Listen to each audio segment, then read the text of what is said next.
7h30 sur Sud FM Sen Radio 98.5 et vous nous suivez aussi sur www.sudfmsenradio.com ainsi que sur toutes nos plateformes aussi via toutes nos stations régionales. C'est ça. C'est ça. Donc,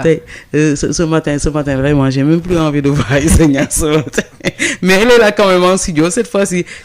je t'accueille. Oui. Pour la seconde édition de ce bloc d'information. Merci Maria. Alors, on démarre avec les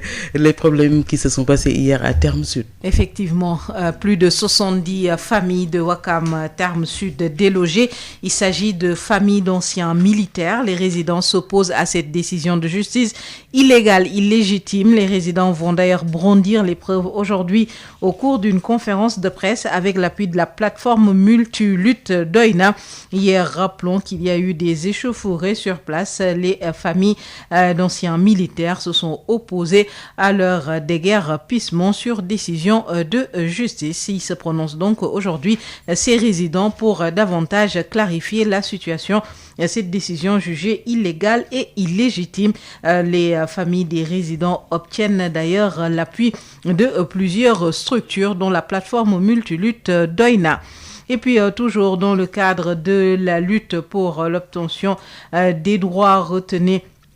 que les travailleurs de Sigelec se mobilisent pour obtenir leurs droits après 35 mois sans salaire pour motif de chômage technique. 126 agents licenciés obtiennent le soutien des organisations de la société civile, dont la plateforme Multilutte Doina, qui annonce une marche pacifique le 10 octobre prochain à Dakar. Guy Marius Sagna était d'ailleurs sur place hier pour dénoncer l'indifférence des centrales syndicales. Malgré ce désastre social de 35 mois sans salaire, les ex-travailleurs de Sigelec nourrissent encore de l'espoir avec le soutien de toutes ces organisations. Écoutons à ce propos leur porte-parole, Boubacar Sidi Diallo, au micro de Babacar Ndao. C'est une situation catastrophique, dramatique, que les travailleurs ont connue, la souffrance, le désespoir. Mais aujourd'hui, comme vous venez de le dire, il y a une nouvelle tournure. Et on a aussi aujourd'hui la présence de Guy Marius Sagna du Forum civil. Aujourd'hui, nous sommes réconfortés. Aussi notre maman, l'honorable député Valentine. Aujourd'hui, nous sommes vraiment réconfortés. 33 mois sans salaire, comment vous vivez ce désastre social? Comme vous le savez, dans chaque famille, c'est des problèmes. Un père de famille qui assurait la vie quotidienne de sa famille chaque fin de mois. Aujourd'hui, s'il reste 33 mois, imaginez ce que ça fait dans les foyers. Vraiment, c'est la catastrophe. Présentement, la dignité des travailleurs est déchirée et bafouée. Ce que nous constatons, nous, en tant que collectif, nous constatons l'impartialité de l'inspecteur régional du travail de Thiès. Parce que le collectif des travailleurs a écrit une requête en mettant 61 signatures que le collectif a déposées au niveau de l'inspection. Mais l'inspecteur du travail a dit clairement qu'il ne peut pas recevoir ces requêtes. Mais si c'est des requêtes à titre individuel, il pourra les recevoir. Bon, ce que nous trouvons inacceptable aussi et incompréhensible aussi.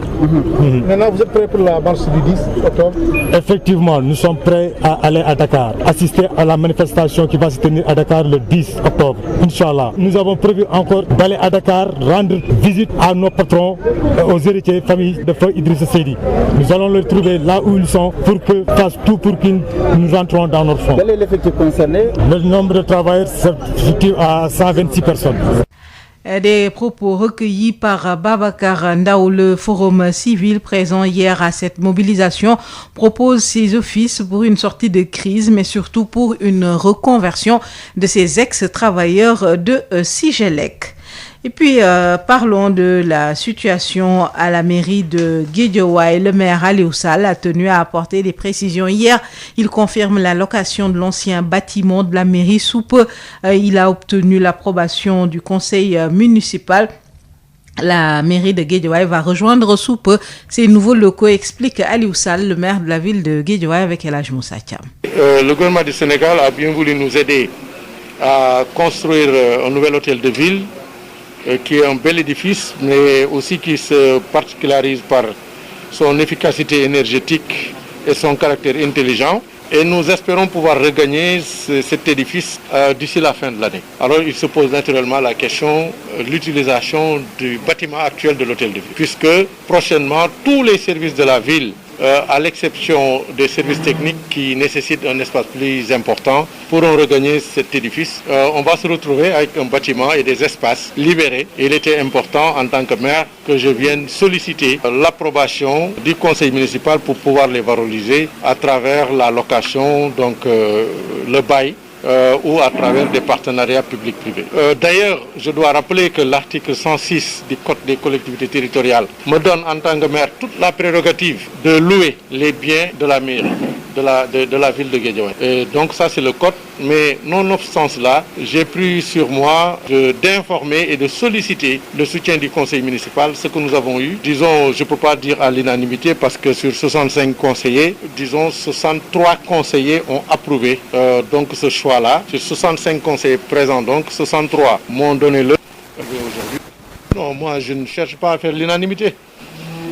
Je cherche toujours à avoir une majorité et si c'est possible une écrasante majorité. Et avec aujourd'hui le Conseil nous a donné une écrasante majorité. Et je suis sûr que si vous sortez et que vous faites un sondage dans la rue,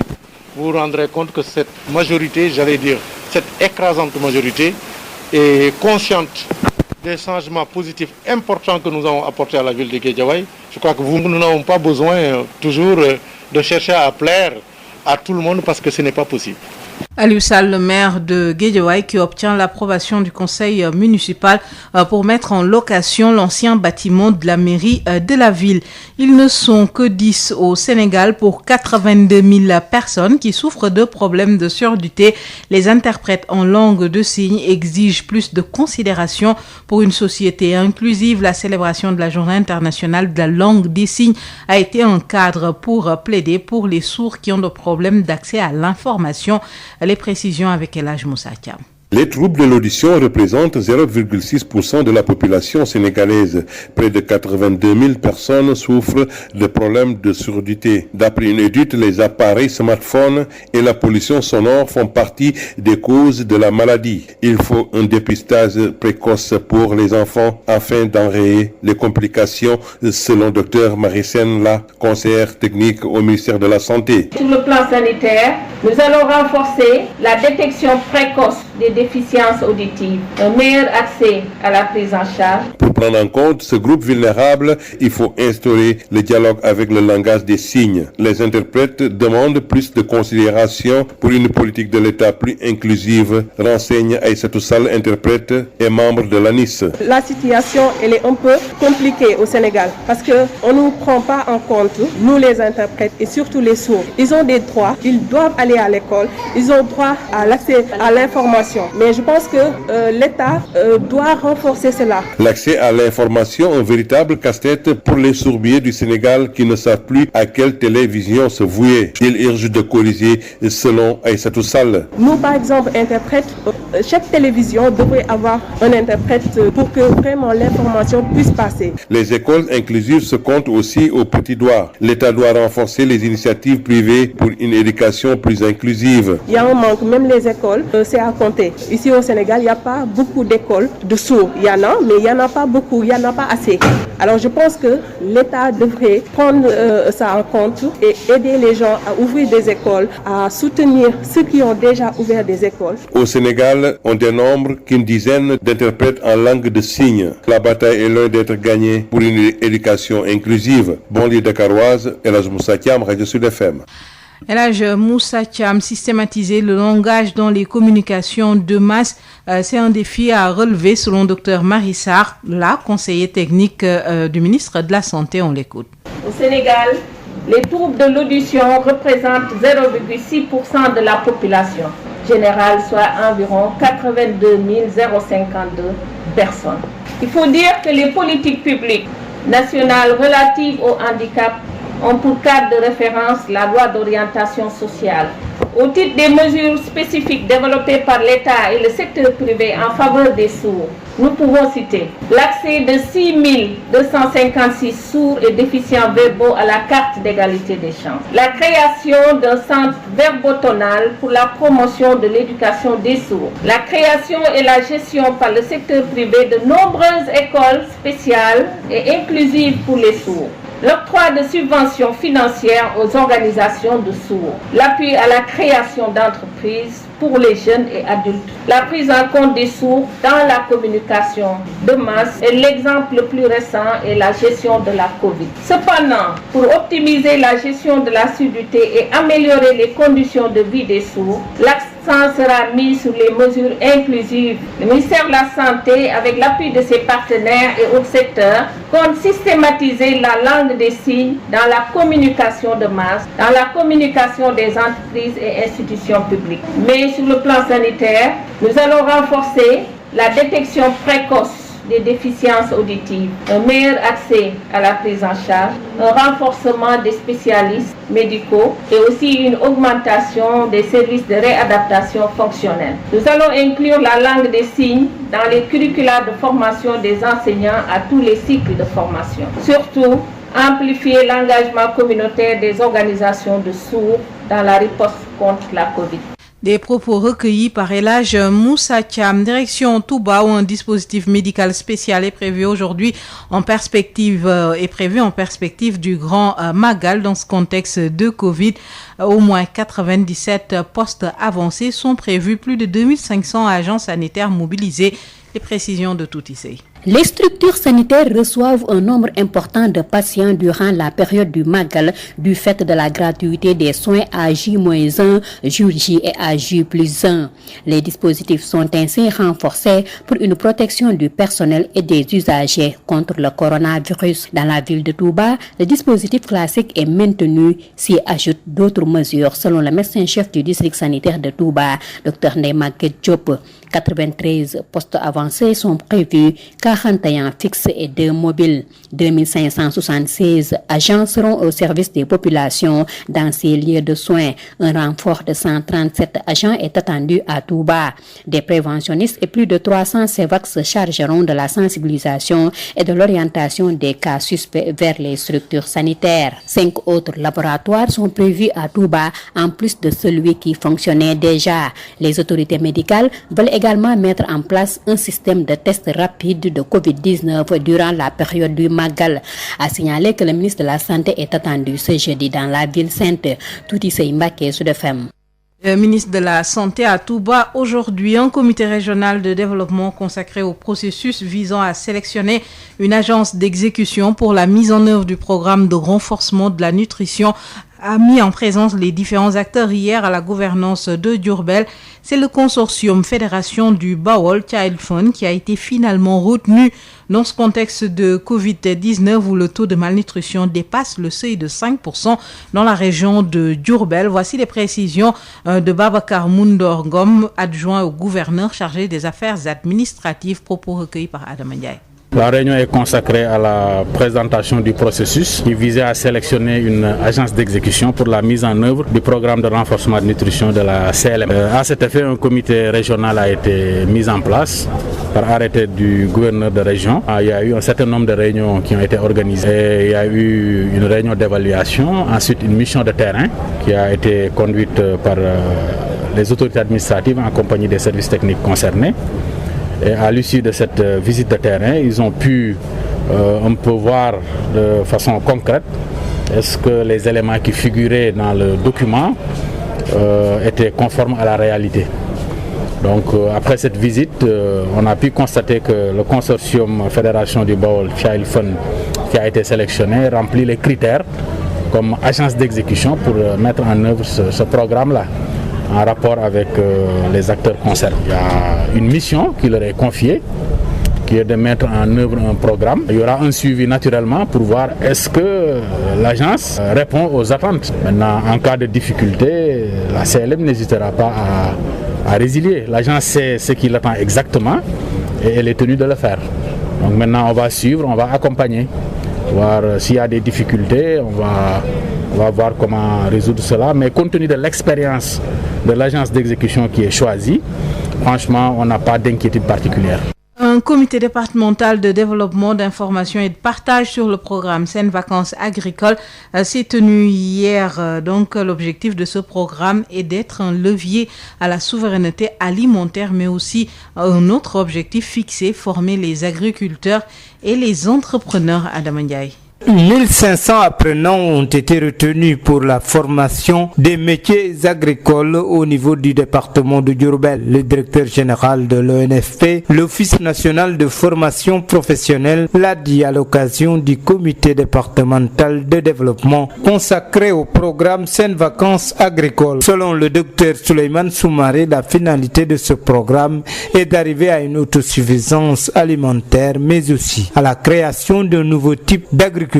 et d'entrepreneurs. C'est un programme qui est né suite à la Covid et dans le cadre d'un plan de résilience que l'Office national de formation professionnelle a mis en place pour aider les jeunes, pour régler définitivement certains problèmes dont le Sénégal est confronté, notamment l'autosuffisance alimentaire. Et nous nous réjouissons aujourd'hui de tenir ce CDD juste après le conseil présidentiel dans lequel son Excellence le président Macky Sall a beaucoup insisté sur la nécessité du retour vers l'agriculture. Ce retour vers l'agriculture ne peut se faire qu'avec une bonne formation des acteurs dans ce domaine. Nous voulons aujourd'hui avoir un nouveau type d'agriculteur. Nous voulons avoir un nouveau type d'agripreneur. Et cela ne peut se faire que à travers la formation professionnelle. Le préfet du département de Diourbel, qui présidait ce comité départemental de développement, a salué la démarche de l'ONFP. Ibrahima Fall. C'est une belle initiative qui contribue d'une manière considérable quand même à la formation des jeunes, mais également à réduire peut-être le chômage que nous constatons dans le département de Diourbel, mais également à frais d'accès rural. Donc nos jeunes papas sont tentés à aller vers des centres urbains. Ce programme national qui a un budget de plus de 380 millions de francs déroulera ses activités pendant toute l'année. Diourbel Sud FM Adamandiaye. Et puis lancement à Sédhiou d'un programme conjoint de création d'opportunités pour le développement économique du monde rural. Les acteurs de la région ont planché sur les axes prioritaires de développement conformément aux recommandations de l'acte 3 de la décentralisation Moussa Dramé. Cette rencontre a réuni différents acteurs régionaux de Sédhiou sur le programme conjoint de création d'opportunités pour le développement économique du monde rural Procodem. Le chef de la division d'appui au projet à la direction de la promotion du développement du ministère des collectivités territoriales, du développement et de l'aménagement du territoire a fait savoir que ces échanges à la base permettront une mise en œuvre efficace du programme. Modou Diop. L'objectif général, c'est de contribuer au développement de l'économie rurale, renforcer la résilience des communautés aux effets des changements climatiques, également renforcer la résilience à l'insécurité alimentaire. La durée, c'est 5 ans. C'est un coût prévisionnel de 5 millions de dollars US. L'adjoint au gouverneur de Sédhiou en charge des affaires administratives, Maurice Latir-Dione, rappelle que le monde rural est au cœur du développement durable dans le champ de la vision du gouvernement du Sénégal. Le Sénégal a des objectifs d'émergence et de développement qu'on pourrait atteindre si véritablement la vulnérabilité n'est pas vaincue dans le monde rural, parce que nous le savons, notre population est majoritairement concentrée dans ces zones rurales. Donc il y a beaucoup d'activités qui sont prévues, qui seront en tout cas retenues et validées à l'occasion de rencontres au niveau des communes. Il concerne une dizaine de communes de la région de Sédhiou. Et d'exhorter les acteurs à une implication permanente dans la mise en œuvre du programme. On a appelé les acteurs à une implication au moment venu pour identifier les axes les plus pertinents, pour être sûr que les actions qui seront menées le soient dans les secteurs porteurs, en tout cas pour mettre en valeur le potentiel de la région. Dans sa démarche, ce projet se propose de contribuer à la réforme de l'acte 3 de la décentralisation qui vise à organiser le Sénégal en territoire viable, compétitif et porteur de développement durable. Moussa Dramé, Sédhiou, Sud FM. Amnesty International publie ce jeudi 1er octobre un rapport sur la répression des manifestations en Guinée, notamment celle contre la réforme constitutionnelle qui permet au président Alpha Condé de briguer un 3e mandat. Le rapport a intitulé « Marcher et mourir, urgence de justice pour les victimes de la répression des manifestations en Guinée ». Le rapport documente la responsabilité des forces de défense et de sécurité associées parfois à des groupes de contre-manifestants dans des homicides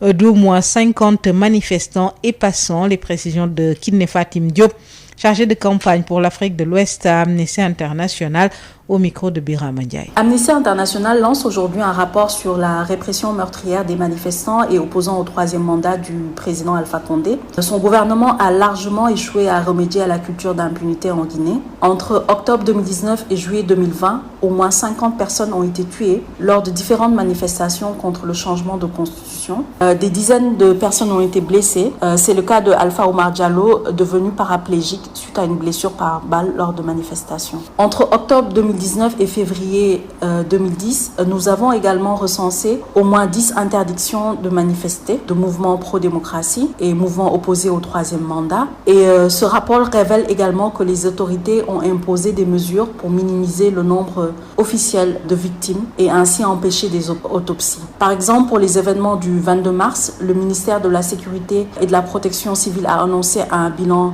de 5 victimes par balle, alors que Amnesty International en a recensé 12. Dans le cadre de cette répression, les opposants politiques, les militants pro-démocratie et les défenseurs des droits humains ont payé le prix fort. Au moins 70 arrestations arbitraires ont été recensées par notre organisation et au moment où nous vous parlons, Oumar Sylla et Saïkou Yaya Diallo sont détenus arbitrairement. Amnesty International demande aux autorités de les libérer immédiatement et sans condition. Dans ce rapport, nous formulons également d'autres recommandations aux autorités. Nous demandons par exemple la révision des dispositions du code pénal qui restreignent considérablement le droit à la liberté de réunion pacifique, puisque, comme vous le savez, les autorités guinéennes conditionnent systématiquement l'organisation de rassemblements à une autorisation préalable des autorités. Une autre demande forte de ce rapport, c'est que nous demandons aux autorités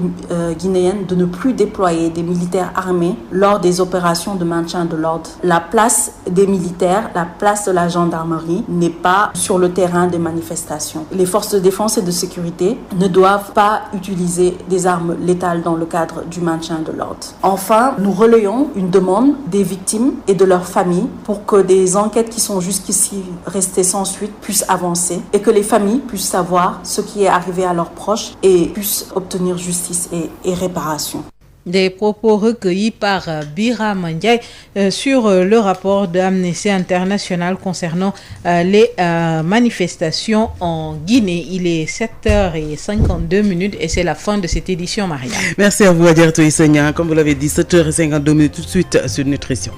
Bonjour à tous, docteur Bintou Chersek, bonjour. Bonjour Rosalie. Notre chronique numéro 187, comment mincir sainement. Docteur, dans votre chronique précédente, vous avez présenté les mauvaises méthodes pour mincir. Cette semaine, vous nous parlez de comment mincir sainement. Tout à fait, comme on l'a vu, de nombreux Sénégalais cherchent à mincir ou à perdre du poids, comme on le dit communément, mais ils s'y prennent très mal en adoptant des méthodes qui sont inefficaces, mauvaises pour la santé ou les deux. Alors aujourd'hui, je vais parler de la méthode efficace qui est démontrée par les études scientifiques. Quelle est cette méthode? Pour maigrir sainement, Rosalie, la science démontre, pour maigrir sainement et durablement, la science démontre qu'il faut manger équilibré et il faut faire du sport régulièrement. Alors, manger équilibré, ça commence par une bonne structure des repas. Et aujourd'hui, pour tous ceux qui veulent mincir, je vais leur donner la structure des repas équilibrés du petit déjeuner, du déjeuner, du dîner. Donc, prenez note, chers auditeurs, si vous voulez démarrer un programme amincissement. Bon, d'abord, le petit déjeuner, où on prend une boisson chaude de son choix, où on va ajouter un seul morceau de sucre au maximum. On va choisir une céréale, en général c'est le pain, et un bout de pain, voilà. Et ce pain-là, il faut des accompagnements plutôt qui sont peu gras. Ça peut être du fromage, du poisson comme le thon, du poulet, de la viande, un reste de dîner, des œufs également. Et ensuite, on va ajouter à tout ça un fruit. Alors, on peut prendre un laitage, c'est optionnel, un laitage qui serait allégé en matière grasse, mais c'est tout à fait optionnel. Voilà le petit déjeuner équilibré. Le déjeuner et le dîner équilibré pour mincir, c'est un repas qui, quelle que soit sa nature, ça peut être un repas sénégalais, un plat sénégalais ou un mets étranger. Dans tous les cas, dans ce mets, il doit y avoir des légumes, une forme de viande, poisson ou volaille, et puis les féculents. Et dans cette assiette, il doit y avoir plus de légumes que de viande, que de féculents. Donc je donne un exemple de plat pour le midi et un exemple de plat pour le soir. Supposons que vous mangez du mafé et vous êtes en plein programme amincissant, eh bien dans votre mafé, il y aura une moitié d'assiette de carottes, de choux, d'aubergines, etc., de légumes, un quart d'assiette de riz et un quart d'assiette de viande et on a une assiette équilibrée. Si c'était un plat du soir, on va prendre un plat du soir traditionnel, du tchéré, eh bien c'est pareil, vous auriez une moitié d'assiette de légumes, un quart d'assiette de mil et puis un quart d'assiette de viande, de poulet ou de poisson pour le tchéré. Et là, c'est équilibré. Donc ça, retenons bien, ce sont les repas équilibrés pour tout le monde et encore plus pour les personnes qui veulent mincir. Alors, il y a des conseils qui vont avec la composition des repas. Premièrement, il faut éviter des plats où la matière grasse ajoutée est visible, par exemple où l'huile est visible. Il faut éviter d'en manger. Il faut éliminer toutes les fritures, c'est-à-dire les aliments qui sont passés dans l'huile pour cuire, comme les pommes de terre frites, le poisson frit, les nems, les beignets, etc. Il faut éliminer le sucre raffiné, c'est-à-dire le sucre de table, le sucre ajouté, et les aliments qui en contiennent. Donc le sucre en lui-même, mais les glaces, les jus de fruits, les pâtisseries, les confiseries, le chocolat. Éliminer tout ça le temps de mincir. Il faut manger dans une assiette individuelle. Au lieu du bol commun, il faut manger dans une assiette individuelle. Et ça, c'est pour limiter nos portions. Nous savons tous que quand on mange au bol, on a tendance à manger beaucoup. Ensuite, il faut manger lentement et s'arrêter dès qu'on sent qu'on est rassasié. Donc encore une fois, il faut limiter les portions et il ne faut pas trop manger. Il faut éviter de se resservir, donc de servir une première fois et ensuite d'en reprendre. Et ensuite, il faut manger, et ça c'est très important, selon sa culture culinaire. C'est-à-dire qu'on n'a pas besoin d'adopter une autre forme de cuisine, par exemple occidentale ou européenne, quand on veut mincir. Il faut manger dans ce qu'on sait manger, ce qu'on aime manger. Il faut manger varié et il faut toujours garder le plaisir de manger. Manger des plats qu'on aime, qui sont bien préparés, parce que c'est ce qui permet de tenir le coup et de rester équilibré. Autre conseil, il faut éviter de grignoter, c'est-à-dire de manger alors qu'on n'a pas faim. Ça, évidemment, soit on ne maigrit pas ou alors on grossit. Et enfin, il faut boire au moins 1,5 litre à 2 litres d'eau par jour. Qu'en est-il du sport, docteur? On a fini avec le volet alimentation. Volet sport, il faut absolument faire du sport. Et ça, au moins 3 fois par semaine. Je dirais même 4 fois par semaine pour le cas pour l'amincissement. Alors, ça peut être de la marche rapide, pour certains de la course, du fitness, de la danse, de la boxe. C'est au choix. Et ça, si on ne l'inclut pas dans cette quête à l'amincissement, eh bien, le corps finit par s'habituer à l'équilibre alimentaire, au fait qu'on mange moins. Et même si on mincissait au début, l'amincissement va ralentir ou même carrément s'arrêter. Et ça, évidemment, c'est en plus de tous les bénéfices qu'a le sport pour la santé, eh bien, pour l'amincissement, c'est indispensable. En adoptant ces habitudes, à quel résultat peut-on s'attendre? On peut perdre l'équivalent d'1 kilo de graisse par semaine grâce à cette méthode. Et donc, ça veut dire qu'une personne qui suit cette méthode peut perdre toutes les 5 semaines une taille de vêtements. Page Facebook? La page Facebook, c'est Sud Nutrition. Nous vous invitons à venir encore plus nombreux. Posez-nous vos questions, suggérez-nous des thèmes et sachez que toutes nos chroniques passées sont postées sur la page Sud Nutrition. Merci à Pal d'Afrique et à vous, docteur Bintou Chersek. Merci Rosalie. Sud FM. Il est 8h. juróom-ñetti waxtu ci Sud FM seen rajo 98.5 delluwaat bu baax a baax di leen ziar te di leen jaajëfal ci saxoo gi ngeen saxoo di ñu wéttali ko El Hadj Malick Ndiaye dellu siwaat na ci studio bi ngir xibaar ni ñu ko waxee woon sànq ñaareel bi pàcc ci yaatal ci kàllaamay Kocc lay doon salaamaaleykum El Hadj. waaleykum salaam si sa Maria. fa ñu tàmbalee woon sànq foofu la ñuy jëmaat mooy la xewoon démb fële ca Wakaam ca terme sud. mu nekkoon nag juróom-ñaar fukki nit njaboot yoo xam ne dañu fa jëlee ay njaboot yoo xam dañoo jaaxle nag loolu nag yoon moo ko santaane ñoom jàpp nañu ne kat tegul ci dëgg tegul ci yoon tey ji sax war nañu amal nag ab conférence de presse tey ji lañ ko war amal bu 10h lay doon ñu wax ci li nga xam ne rek moom moo jëm ginnaaw ñu juróom weer bañ toogee nag fay leen seen ay salaire la jëm ci wàllu chômage technique lu toll ci rek téeméer ak ñaar fukki agent ak juróom benn ñu dàq leen fa li nga xam ne rek moo nekk ci GILEC ñi nga xam ne nag donte sax defoon nañ nag ay matuwaay waaye ba léegi rek jotaguñ ci dara ki yor collectif bi nag nga xam ne moom moo nekk Boubacar Sidi Diallo indi na ci ay leeral ci waxtaan nga xam ne seq na ko ak kii di Babacar Ndaw ci fàttali rek ne nag loolu mu ngi am ginnaaw bañ toogee fanweeri weer ak juróom yoo xam ne nag kenn jëlu leen loolu nag fay ñoom ko seen ay salaire jox nag wàllu chômage technique moo ko waral njaboot googu nag bokk na ci plateforme multidoyne bi nga xam ne nag wax na ne kat na def seen kéemtulaay kàttan ngir jàppale leen ci marché bi nga xam ne amal na fukki fan ci weer octobre bi nga xam ne nag moom la ñu nekk nii ñu jàpp ne nag buñ ko amee bu dañuy wàcc ci mbedd mi amal seen ay ñaxtu di fàttali ba tey rek kii nga xam ne nag moom moo nekk Boubacar Sidi Diallo bi nga xam ne nag moo yor seen kàddu nee na kat yëf yi dafa ëpp tuuru du ñàkk ñu del ci tegluwaat ko ci yeneen i xibaar kii di Abdou Aziz Diop bi nga xam ne nag moom moo jiite forum civil moom tamit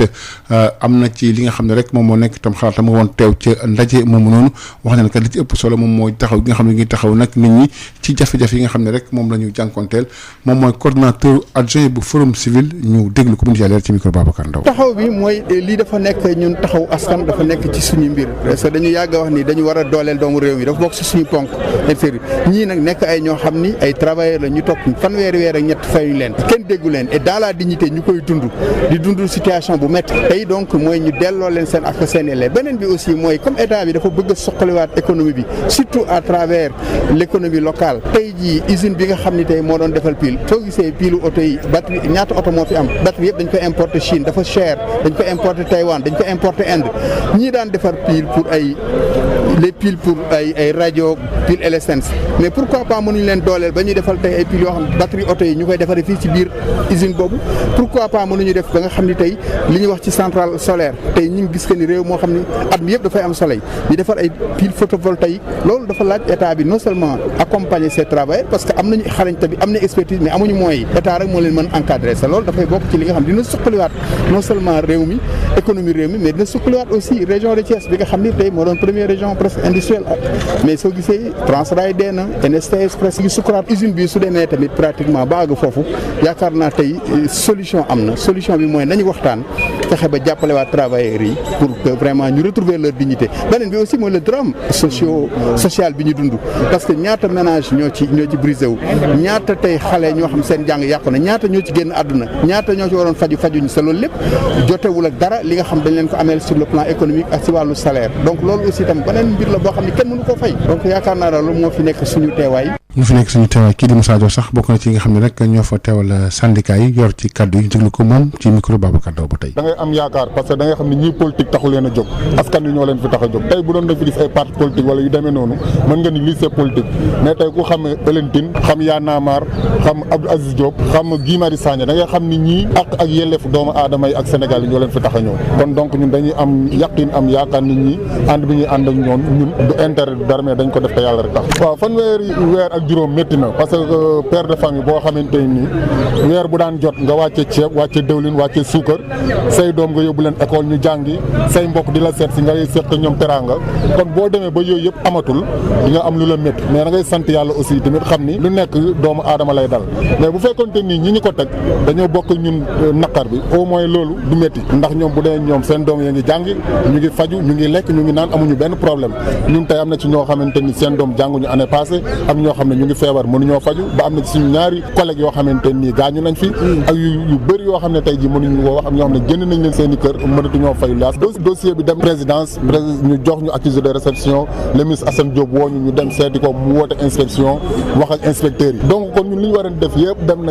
nañ ba man toog naa ak inspecteur ne ko man dama jàpp ne sax yow da nga ànd ak gars yi muy dégg ma ni ko man ni ma déggee ngay doxale ak ni ngay defee dem naa ba jàpp ne yaa gars yi ñoo ànd non ànduma ak ñoom wax ay waxam ñu daal di dem mais buñ bindee suñu requête boo xamante collectif bi yëpp ñoo signé 101 personnes ci 126 nga ni yow loolu c'est pas recevable da ngay jël par titre individuel mooy kenn ku nekk ñu woo la wax la lu ñu waxul sa morom su ko defee ñu disperser ñu loolu dong lañ ci jublu mais du leneen pare nañ pour xeex parce que ñun li lépp def nañ ko waaw lépp def nañ ko amul benn syndicat boo xamante noonu ba ci syndicat synthèse Modou Guiro man en personne woo naa ko ne ko ñun suñu xeex boobu ba léegi gisuñu la te yaay secrétaire national suñuy check-off yéen lañ koy jël parce que chaque mois dañuy cotiser ñoom ñuy jël di dugal seen i kees ma ni ko depuis boobu ba léegi xeex bi ñun gisuñu la ci mu ni ma non xeex bi ñi ko war a xeex ñu ngi ci ma ni ko mais yow dañ laa war a gis parce que mosoo teg sa tànk si jale mu ni ma ñun daal li ñu war a def nañ ko yéen da ngeen a tëj yeneen usines yi ñuy waxal tëjuñu ma ni ko raison de plus ñun ñi nga xam ne dañoo tëj ñun ngeen war a taxaw mais ñi nga xam ne ñu ngi liggéey seen i problème bariwul ñu wax ba tey ci wax tamit luye gi ñu na ngeen bâtiment ancien mairie bu Guédiawaye nag jox kaay des privés mairie Guédiawaye bi nee na kat loolu da ko def waaye da ci sàmmonteeg code collectivité territoriale yi Aliou Sall yemoon foofu nee na kat da ci am tam ndigali conseil municipal bi nee na kat moom mënul saf ñëpp Aliou Sall mu mairie Guédiawaye ci micro El Hadji Moussa Thiam. gouvernement bi dañu jàppale ba am nañ hôtel de ville bu bees boo xam ne service daanaka service su mairie bi yëpp danañ fa mën a dem loolu nag dafa nar a libérer bâtiment bii ñu nekk tey libérer tamit bâtiment bi nga xam ne moom mooy état civil su ko defee il fallait que man ma ñëw ci conseil municipal ñu am seen jàppale pour mën a valoriser bâtiment yi nga xamante ni wax dëgg yàlla mooy hôtel de ville bi ak état civil nga xam dafa nar a libéré wu te xanaa kenn du xool bâtiment yi rek di ko seetaan mu bañ a am njëriñ gaa sax loi bi may na ma man en tant que maire li nga xam ne alalu maire bi dama loué ko loolu soo demee ci article 106 code des collectivités territoriales moom moo ma may coobare li nga xam ne alal la ci wàllu bâtiment wala suuf te mairie bi moom ko en tant que maire mun naa wax ak ay nit loué leen waaye nag soo nekkee njiit da ngay yaatal loolu moo tax ma ne gaa yoon may na ma ko waaye il faut ma waxtaan ci ak conseil municipal bi ma kontaan ci loolu nag ndax ba ma ci waxtaan ak ñoom ñëpp daanaka rafetlu nañ ko te soo ko seetloo sur 65 présents ci conseil municipal bi 63 yëpp approuvé nañ ko am na nag ku def abstention am na tamit koo xam ne dafa voté contre. am na beneen poñ moo doon tuddee yenn écoles yi ay personnalité waaye man nag man mënumaa neex ñëpp dina may neex ñi naqari ñi waaye maa ngi sant yàlla la ma neex écrasante majorité Guédiawaye. mu nekkoon Aliou Sall ñu wax ci xibaar tey tamit ci Sénégal nag fukki nit yoo jël ci li nga xam ne rek moom mooy lim bu takkoo takku nag dañu am feebar li nga xam ne rek mooy ay wàllu dégg-dégg yi ne mel interprète yi nag ci wàllu signe yooyu ñu def seen kéemtalaay kattan pour fexe nag ba li nga xam ne moom moo jëm di nag seen feebar yooyu ñu mën koo saafara indi ci ay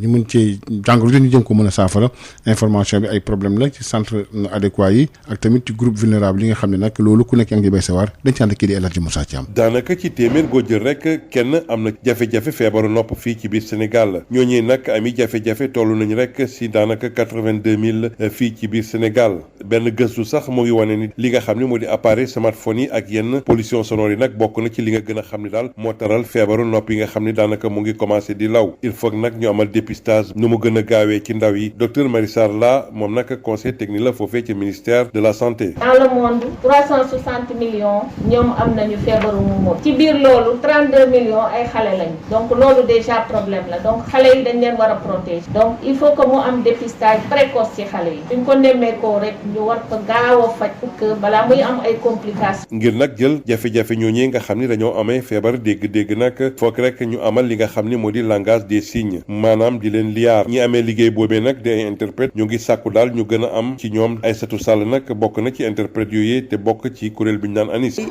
dafa metti fii Sénégal parce que concernant sourds yi déjà xamuñu leen langue des signes ñu bëri xamuñu ko alors c'est un peu compliqué pour ñu bëri ñu mun ñu accepter ñu mun ñu jox suñu gëdd tey ci situation bu Covid-19 bi amoon na interprète bu nekkoon ci côté ministre bi doon interpréter dem na ba à un moment dañ ko arrêté. jàppandal ay xibaar jëmale ci ñi nga xam ne ñoo di way laago yooyu tamit jafe-jafe la ci ñooñee jamono ji nag xamatuñu fenn rek fu ñuy jublu ngir gën a mën a xam lu xew ci réew mi. sourds yi dañu war a di informer wu ci loolu la ñuy sukkandiku pour xam li xew nañu bàyyi xel sourds yi information bi rajo yi télévision yi surtout def interprète pour que ñuy mën a comprendre information bi jàll. école yi nga xam ne nag dañuy daloo ñi nga xam ni dañoo amee feebar boobu tamit daanaka takkuwuñu lool ci biir Sénégal waa ANIS ñoo ngi sàkku nguur gi ngir mu gën a gunge nag ñi nga xam ni dañoo yor ay initiative maanaam di ubbi ay école yoo xam ni dañ koy jagleel ñooñu lee. xoolee sourds yi seen demum école ñi ngi arrêté wu ci CM2 école yi mun nañ ko compter tey Pikine di nga gis ne école centre de formation bi jàppale wuñ leen dañuy fàtte ci lépp. Sénégal daanaka booy compter nag ñuy def liggéey boobee di liyaar moomay daanaka fukk lañ fi mel na ni rek muy liggéey bi ñu jëmale ci ñooñee rek daanaka daal yembagul nu mu waree. El Hadji Moussa Thiam la jotee xibaar yi fii ci banlieue dakaroise pour rajo Sud FM. El Hadji Moussa Thiam fii docteur Marie Sall nekk nag conseil technique ci ministère bi ñu dénk wàllu paj gi tamit am na ci njàngat dañ def seen kéemtulaay kattan bay ci seen waar ñu déglu ko ci micro El Hadji Moussa Thiam. wane ni kàllaama muuma yi dafa war a bokk ci diversité linguistique bi nga xam ne mi ngi am ci dëkk donc dañu jàpp ni dañ ko war a vulgariser bu baax parce que dafa am solo parce que ñi nga xam ne ñi ngi am feebaru muuma dañuy sonn parfois dañuy wéet ci kër yi te su dee xale la aussi jàng bi day metti apprentissage xale bi day am retard scolaire maanaam jàngam du jaar yoon su fekkee ni teelu ñu jóg ci li nga xam ni war nañ ko fajee. sur le plan économique faj ko dafa yombul dafa nekk leen li nga xam ni prise en charge bi dafa cher dañ ko nemmeeku ci feebar bi. gis ngeen ni carte d'égalité des chances am nañu lim bu am solo bi nga xam ne jagleel nañ ko muuma yi. am na benn centre verbotonal bi nga xam ne teg nañ ko pour jàppale ñi nga xam ne ñi ngi dund ak feebar boobu. gis nañu aussi ci communication Covid bi vraiment jël nañu en compte aussi li nga xam ni moom mooy feebar boobu di muuma yi. lan la ñu am yéene def ko plus tard moom mooy fexe ba yokk quota bi carte égalité des chances. ba ci topp mooy ni ci ñi nga xam ne école yi curricula de formation yi ñu bàyyiwaale xel ni la langue des signes dafa am solo pour ñi nga xam ni ñooy dund ak feebaru muuma. gis nañu ni faj bi aussi war nañ ci gën a góorgóorlu. monsieur le ministre dina fexe ba nga xam ni ñi war a faj affaire muuma mu gën leen dooleel ci système de santé bi maanaam yokk personnel spécialiste ORL yi moom mooy orthophoniste moom mooy ñi nga xam ni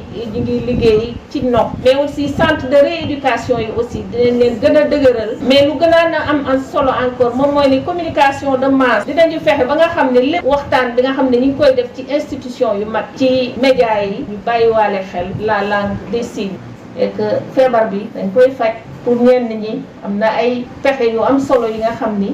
ñu ngi koy indi ci réewu taax yi pour que ñu mën a wàññi bu baax feebar bi. waaw parce que danañu gis ni dans le monde 360 millions ñoom am nañu feebaru momo bi ci biir loolu 32 millions ay xale lañu. ñu wax ci wàllu màggal Tuuba yi matuwaay yoo xam ne jël nañ ko ci wàllu paj gi ay poste avancé ak tamit personnel boo xam ne kat dañ leen a ful ak gën leen tàggataat loolu nag jëm ci màggal gi ñuy màggal ren ji nag ak tamit wàllu mbas mi mu tombé dañ ca nekk soxna tuuti sëy bërëbu fajukaay yi dina ñuy dalal ci jamonoy màggal gi ay mbooloo yu takku yu ñëw di faju si ndax kat duñu fay dara diirub ñetti fan buñ nee suba la ci bisub màggal gi ak bu ñu màggalee ba ca suba sa tax na ci bërëbu fajukaay yi ñu yokk li nga xam ne moom mooy matuwaay yi ngir aar personnel bi waaye tamit aar ñi fay ñëw ci jàngoro ji nga xam ne mooy Covid-19 ci biir Touba dispositif bi nga xam ne at mu jot moom lañ fi daan taxawal ci jamonoy màggal ren ji taxawalaat nañ ko waaye it yokk ci leneen ki ko xam ne di médecin chef district sanitaire bu Touba docteur Ndeye Maguette Diop mi ñuy xamal ni lu tolloo ko 93 postes avancés dinañ ko taxawal 41 fixe ak 2 mobile lu tolloog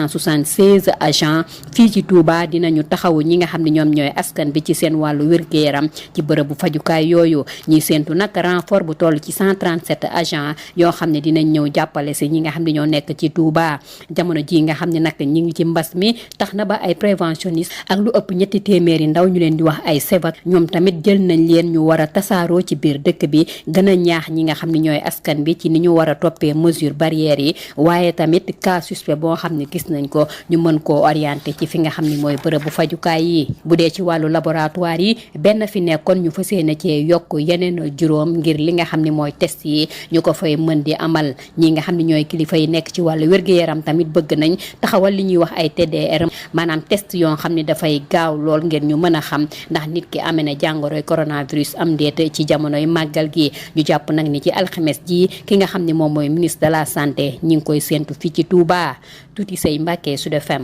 Tuuti Sey ñu wax ci comité régional bu développement bi ñu jagleel nag wàllu processus bi nga xam ne dafay jëm nag sélection agence yi taxawal lépp loo xam jëm ci wàllu programme ci wàllu nutrition bi ñu amal ak démb ci àjjuma jëm ci àllarba ji fële ci gouvernance Diourbel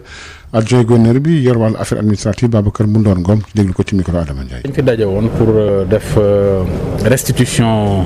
travaux yi nga xam ne moom lañ commencé woon boobu ba léegi pour sélectionner agence d'exécution bi nga xam ne moom mooy doxal programme de renforcement de nutrition bu CLM. xam ngeen ne agence bu mel noonu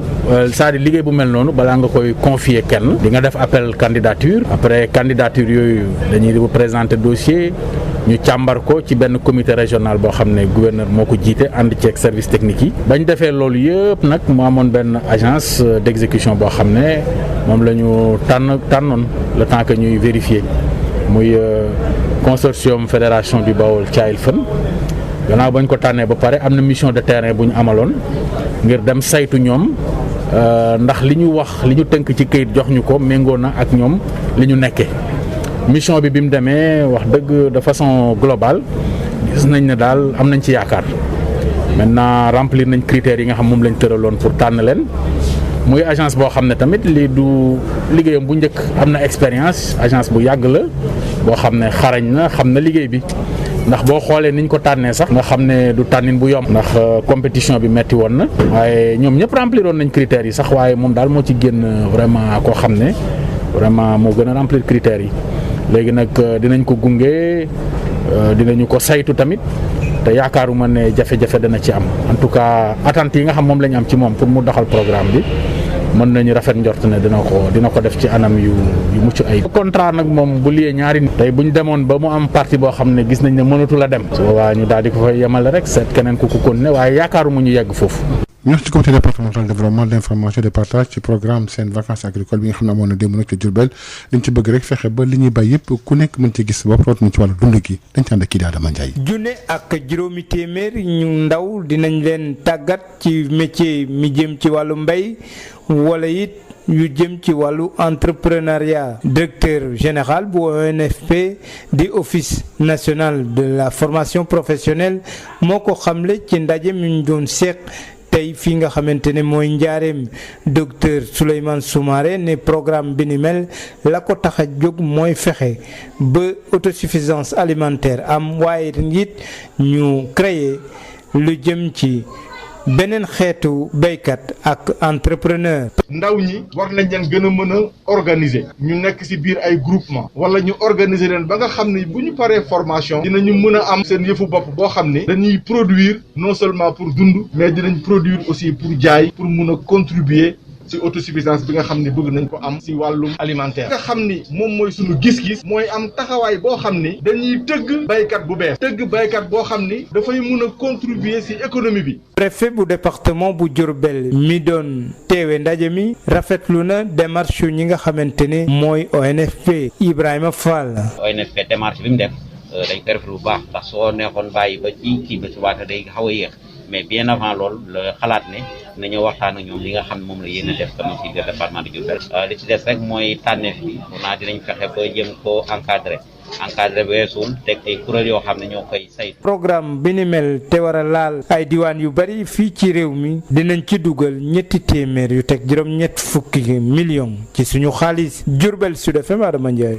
Sédhiou tamit li nga xam moo di programme conjoint bu création opportunité pour développement économique ci monde rural bi acteurs yi nag xalaat nañ ci li nga xam ne kat moom mooy li gën a jàmp dañ ci ànd ak kii di Moussa Dramé. lël bii lay nemeeku nañ te waaye mboolem kilifa yi yëngu ci wàllu développement maanaam lépp loo xam ne si waras na soxali gox bii lay ci programme bi lay ñu duppee création opportunité développement ci wàllu koom fii ci diwaanu Sédhiou di Procodem ki jiite division d'appui projet boobu lay jëwriñ bu ñu dënk wàllu collectivité territoriales yi maanaam gox-goxaat yi ne nit wëccante xalaat boo xam ne moom lañ ci amee nii waras na gën a mën a jàppandal liñ ci mbëbët ngir mu yëwoon dañ ci teewlu Modou Diop. li ko tax a jóg mooy soqali koom bi nga xamante ni moom moo nekk ci gox yi monde rural xeex aussi li ñuy wax insécurité alimentaire yokk seen résilience lu ñuy wax maanaam li ñuy déggoo yi nga xamante ni changement climatique moo ko indi xeexe juróomi at mooy durée projet bi li ñu ci prévoir dugal mooy $1 million américains. adjoint gouverneur chargé des affaires administratives de Maurice Latir Dione fàttali na ne fi mu toll nii tembe it nguuru Sénégal taxaw na tem ngir gën a soxali gox-goxaat yi rawat na ci dëkk kaw yi ndax it mooy gën a mën a tax yokkute bi it jàppandal. Sénégal li mu nama am ci mbirum développement mënu ko am bu fekkente ne dëkku kaw yi ak commune dañ leen bàyyi ginnaaw donc bu amee programme bu ñëw nga xam ne li ko yëkkati mooy loolu fexe naka la dëkku kaw yi di développé defe naa programme bu am solo la. di soññi mboolem kilifa yi yëngu ci fànn boobu la it ñi xar ci seen tànk tubéy. waaye nag ci seen xel ne dañu war a jël xalaat ak gis-gisu ñu nekk ci gox yi mën ko dugal ci programme bi dina am ay ndaje yu ñu def ci communes yi pour waxtaan ak nit ñi gën a mën a identifier pàcc économie yi nga xam ne fa la ñu mën a sukkandiku en tout cas pour atteindre objectif programme yi. ci tërërin boo xam ne moom la fas yéene indi projet boobu la it fas yéene taxaw tem gën a dooleel acte 3 de la décentralisation buy gën a dooleel gox-goxaat yi waaye tamit fexe it ba lépp loo xam ne si dafa jëmee ci wàllu yemale it ak liggéey boo xam ne moom lañ ciy jublu mu nekk loo xam ne danay soxali gox yi ci biir yu yàgg ki ci doon jokkoo ak yéen ci Sédhiou Moussa Dramé Sud FM. jërëjëf Moussa Dramé Maria li moo jotoon nekk première partie ci wàllu sud matin bi ci kàllaama ko. jërëjëf El Hadj Malick Ndiaye dig daje fii ci kanam incha allah ndax rédaction bi dinañu teewaat ci juróom-ñeenti waxtu ngir xibaar yi bi la yoon ci tënk lay doon jaajëfal ko baax a baax waaye dalal ajaratu Ndeye Mariam Ndiaye mu indil ñu li nga xam ne rek moom la yéene kaay xëyee tey jile. asalaamaaleykum mbokk yi déglu daleen ak jàmm ginnaaw kàddu yu ministre Mansour Faye daal di fësal di xamle ne moom xelam xalaatul sax muy dem di wuy ji OFNAC su fekkente ne dañ ko faa woo tey ji autolikaay bii di Sud Quotidien dafa def ab taxaw seetlu xool ba xam nag kon ban njëriñ lu kuréel boobu am ak tamit ban gëdd la ñu ko war a jox fii ci mim réew ndaxte la ñu nemmeeku moom mooy ne ñii nga xam ne ñoom ñoo gën a jege njiitu réew mi ñoom ñoo koy faral di ñàkkal fayda tey ji autolikaay bii di Sud Quotidien di ñëwaat ci lan moo tax ñu taxawal kuréel bii di OFNAC di ñu xamal ne ci atum 2012 la ko fi njiitu réewum Sénégal di Macky Sall daal di taxawal te kuréel googu nag la ko taxawoon a jóg moom mooy fexe bay xeex lépp lu jublu ci wàllu guerre ak tamit lépp loo xam ne daal dafa jaxasoo ak moom wante la ñu gis moom mooy ne kuréel googu ngir mu def sax liggéeyam ci ni mu waree dafa metti loo sax moom moo tax ba ñoo xam ne dañ ciy faral di jukki seen kàddu daal di gis ne war nañoo indi ay coppite jëmale ko nag ci doxalinu kuréel bii nga xam ne moom mooy OFNAC ak tamit yeneen kuréel yi nga xam ne dañu leen fi teg ngir ñu saytu doxalinu réew mi njiitu réewum Sénégal di Macky Sall moom moo xamle woon ne pare na ngir waxtaan ak képp koo xam ne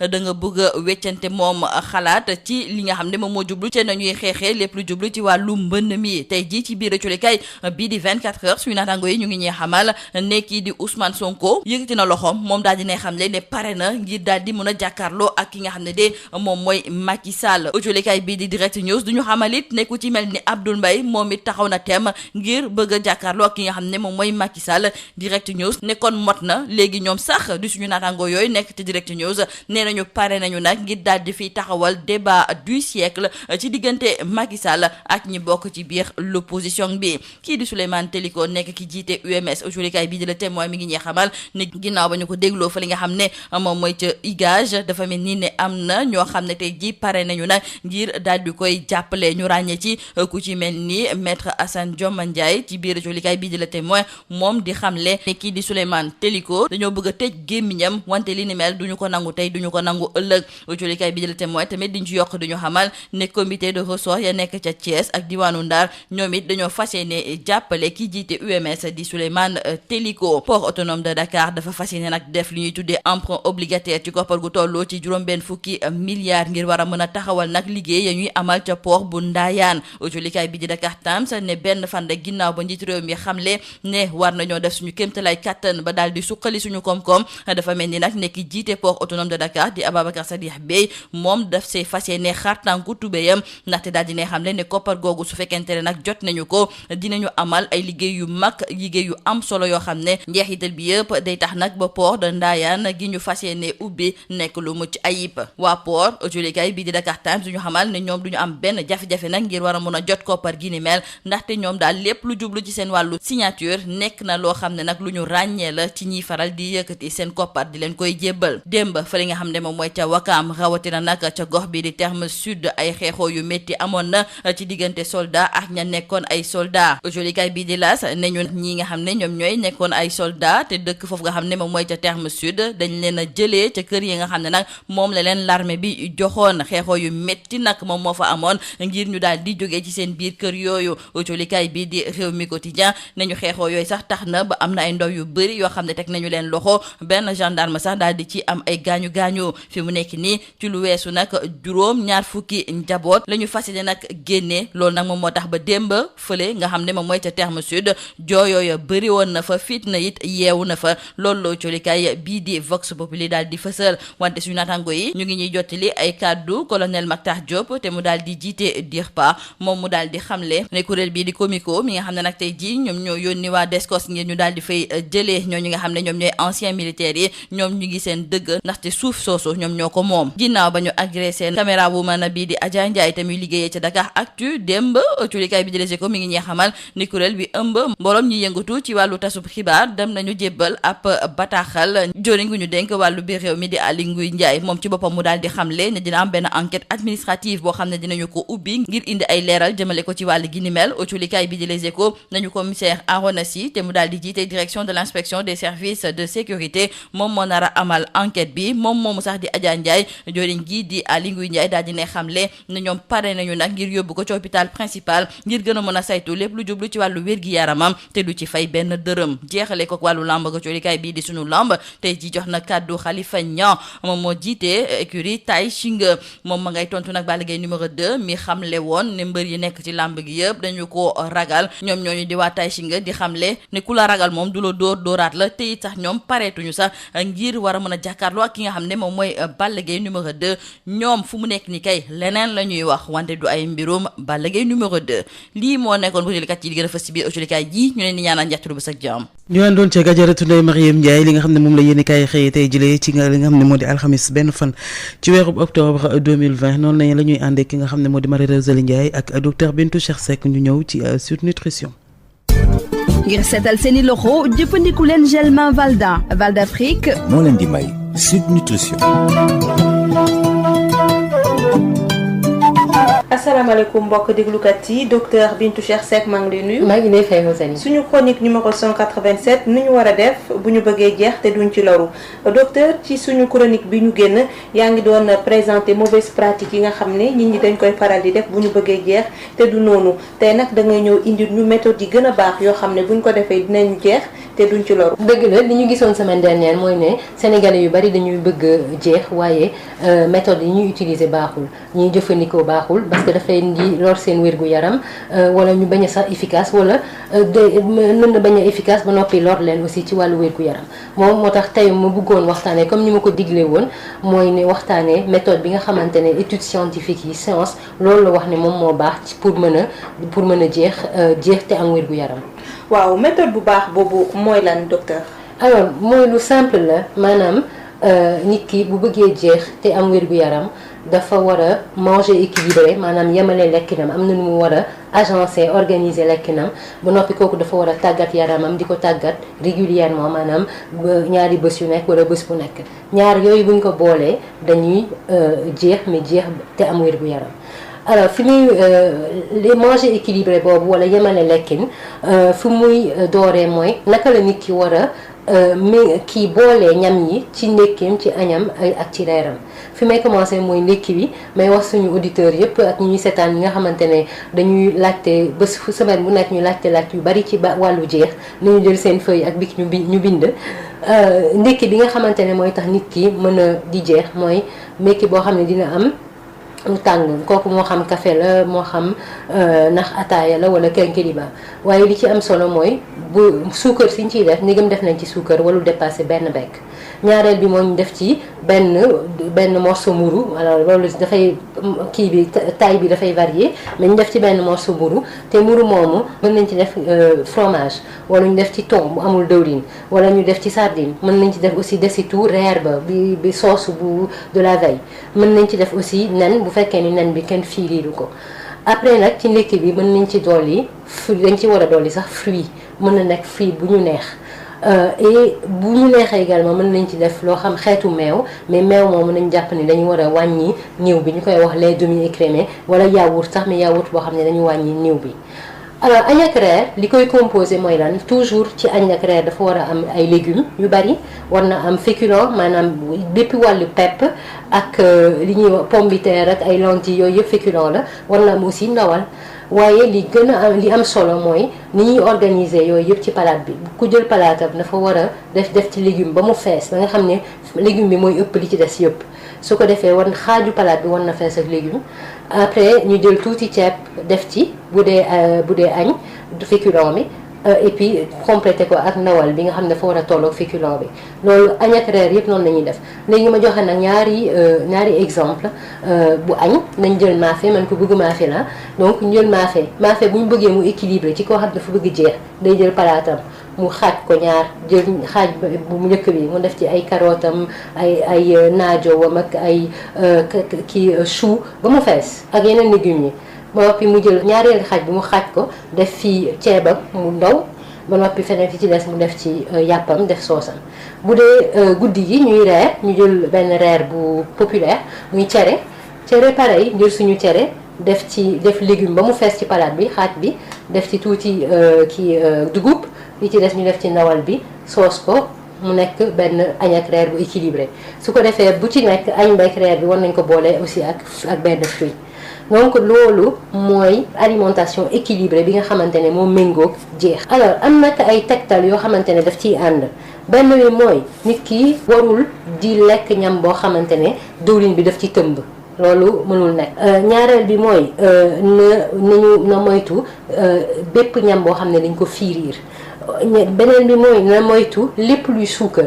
boo xam ne dañ ko dolli ci ñam yi wala suukar soo xamante ne dafa nekk ci ay ñam comme ay glace wala ay crème wala ay beignet yooyu. na aussi bàyyi bool bi koo xam ne nga bëgg jeex bu lekk ci bool commun parce que day tax ñuy lekk bu lu bari da ngay jël sa palaatu bopp nga lekk ci. na ko aussi jàpp ni da ngay lekk nànk doucement ba noppi bañ a lekk ba biir bi fees. bi ci topp mooy kuy bëgg a jeex warul dem di lekk loo xam ne bëgg ko da ngay lekk loo xam ne loo bëgg la loo tàmma lekk la mais rek dañuy xam ni ñu koy méngalee ak équilibre bi ma doon wax sànq nit ki na moytu di lekk te xiiful li ñuy wax grignoter et bi ñuy mujjee mooy nit ki war a naan litre genn wàll ba 2 litres ndox bés bu nekk. waaw ci méthode yooyu yëpp est-ce que wàllu tàggat yaram am na ci wàll. tàggat yaram am na ci wàll bu am solo parce que ñaar ñooñu ñoo ànd pour mën a jeex maanaam di tàggat sa yaram yoo xam ndax da ngay daw da ngay dox da ngay fay wala da ngay def leneen mais di tàggat yaram bi lu ci gën a néew 4 yoon par semaine jàpp 30 minutes ba 45 minutes et loolu di ko def régulièrement ba pour mën a jeex normalement. bu ñu toppee digtal yooyu yëpp docteur lan la ñu mën a am comme résultat. résultat yi ñu ciy séntu mooy nit ki mën na perte 1 kilo graisse par semaine donc nit koo xamante ne mi ngi topp lii mën na dem saa yu surtout 5 semaines juróomi semaines yu nekk mën na jàpp ni kooku taille wu yëre bi mu doon sol day wàññeeku benn taille muy maanaam muy 5 kilos de graisse te donc am na solo loolu. fàttali suñu page Facebook. page Facebook yi mooy Sud Nutrition ñu leen di ñaax rek ngeen gën a bari ñëw seet si ñu laaj ñu seeni laaj et puis xam ne suñu chronique passée yëpp ñu ngi ko posté ci page bi et puis soo leen bëggee am ay thèmes yoo xam ne bëggoon ngeen ñu waxtaanee ko ci Sud Nutrition ngeen wax ñu ko ci page bi également. may jaajëfal Val d'Afrique di la jaajëfal docteur Bintou Cheikh Seck. jërëjëf Rosalie. docteur Bintou Cheikh Seck lañu ci àndaloon ak Marie-Rosalie Ndiaye moomee ñuy desandil sax ngir mu indil ñu li nga xam ne moo di info santé. asalaamaaleykum mbokk déglukat yi association Mbour justice mooy indi ndimbalam banque de sang bu hôpital bu Grand-Bourg ndaw yooyu nag dañoo fas yéene tontu ci woote gi nga xam ne kilifa yi yëngu ci wàllu wér-gu-yaram def nañ ko ci jamono ji mu tax nag ñu daal di fexe ba am lu toll ci juróom-benn fukk ak benn poche de sang yoo xam ne dañu ko collecté la ko waral nag moo di seen bërëb boobu dafay faral di bëri ay accident ba tax nag ñuy woo ndaw ya fa nekk ñuy faral di maye seen deret ngir muccal ay bakkan Bakary Diémé bokk ci association Mbour justice ñu teewlu ko ci micro Moustapha Sall. waaw tey dañoo ñëwoon pour organiser don de sang fii si buntu mairie donc mu doon loo xam ne nii waa hôpital ñoom ñoo ñu woo donc comme ça yàgg nañ koo organiser ñoom ñu dem ba soxla ko ak période Covid bi aussi donc si nañ ñu woo wax ñu seen problème ñu ne en tant que jeune war nañu mën a répondre favorablement. waaw poste yi ñu dajale ñu ngi am 61 postes waaw naa teg ko si wala moo xaw a jafe. juróom-benn fukk ak benn voilà donc c'est ça donc loolu nañu am si poche donc mu nekkoon réussite parce que 50 poches lañ ñu laajoon donc dépassé nañ ko. vraiment dañuy continuer encore une fois si lancé bi di organiser souvent ay dons de sang pour nit ñi mun di ñëw di wax nañ ni que Mbour zone accident c'est-à-dire que accident yi fi am dafay bëri y a des accidentés à chaque fois yoo xam ne dañ leen andi c'est-à-dire que accident bi am ci hôpital du Grand Mbour lañ koy yóbbu donc ñoom souvent dañuy recevoir des accidentés te su fekk bu accidenté da ngay perte parfois deret bu bëri ba moo tax nag dañ koy soxla ñoom soxla boobu ñu koy soxla ba moo tax ñun en tant que jeune non seulement dañuy organiser mais aussi dañuy woo suñu yeneen mbokku jeunes yi yor ay association di woo autorités yi di woo journalistes yeeg yëpp que ñoom aussi ñuy organiser ay journées yu mel nii parce que hôpital bi suñu hôpital la bu fay tëdd suñuy mbokk lañ directement ou indirectement donc suñ ko soxlaa je pense que war nañoo ñëw fexe ba ñoom ñu am si mais may leen ci ab sommet virtuel bu ñu doon amal démb secrétaire général bu ONU mu ngi doon woo dëkk yi am doole ñu fexe ba dajale nu mu gën a jàmpe lu toll ci fukki milliards ak juróom ci ay dollars lu ni mel ngir daal di dugal koppar ci vaccin yi nga xam ne ñu ngi koy defar ngir fàggandiku ci mbas mi di Covid 19 ci dëkk yi nga xam ne amuñu doole ndax bu ñu sukkandikoo ci Antonio Guterres bu weesoo jéego yi nga xam ne ñu ngi koy def ngir xeex bi le feebar terewul mbas mi mu ngi wéy di lori nit ci àdduna si ndax ci ayu bés bi ñi faatu ndax coronavirus toll nañu ci 1 million mbokk déglukat yi fii la ñu yem ak yéen di leen ñaanal bésu jàmm. Yotox anti-moustique mooy aar mag ak ndaw ci bépp matu-matu yoo am na booy piis ci rido yére ak moustiquaire ak booy diw ci yaram. Val d'Afrique moo leen doon may seen journal de la santé. ñeent fukki simili ak juróom tegu ci juróom-ñetti waxtu foofu la ñuy jaaree jox leen dig daje suba incha allah ci aljuma ji di leen jaajëfal bu baax a baax di jaajëfal toute la rédaction ñi nga xam ne dinañ fi teewaat ci juróom-ñeenti waxtu incha allah ngir xibaar yi ci gàttal lay doon ginnaaw bi Nicolas mooy daal di ñëw ci li nga xam ne moo di ndekki li Assane Thioune assuré la mise en onde de ce bloc d'information présenté par moi-même Maria Rebé. Je vous donne rendez-vous demain incha allah 6h30 dans un nouveau numéro de Sud Matin.